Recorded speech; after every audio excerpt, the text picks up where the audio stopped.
लग्नाचे दागिने म्हणजे श्रीमंत पेशवाई दागिने, नाशिकचे सुप्रसिद्ध सराफ मयूर अलंकार सराफ। ताज्या बातम्यांसाठी नाशिक न्यूजच्या YouTube चॅनलला सबस्क्राईब करा आणि बेल आयकॉनला प्रेस करा।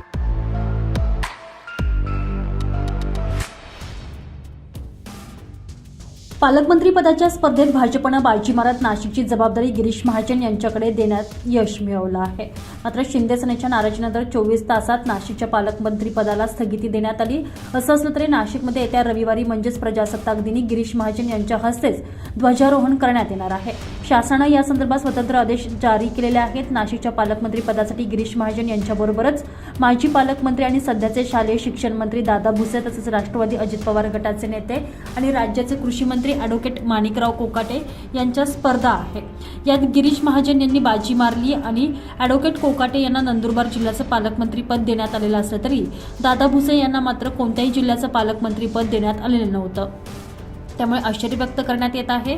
दरम्यान महाजन यांच्या नियुक्तीमुळे अभिनंदनाचे फलक लागत नाही, तोच नाशिक आणि रायगडच्या पालकमंत्री पदाला स्थगिती देण्यात आलेली आहे। मुख्यमंत्री देवेंद्र फडणवीस दावोस दौऱ्यावरून परतल्यानंतरच पालकमंत्री पदाचा तिढा सुटणार असला तरी नाशिकमध्ये ध्वजारोहण कोण करणार असा प्रश्न होता। त्यामुळे प्रशासनानं पत्रक काढून प्रजासत्ताक दिनी गिरीश महाजन यांच्या हस्ते ध्वजारोहण करण्यात येईल असे सामान्य प्रशासन विभागाच्या आदेशात नमूद करण्यात आलेलं आहे।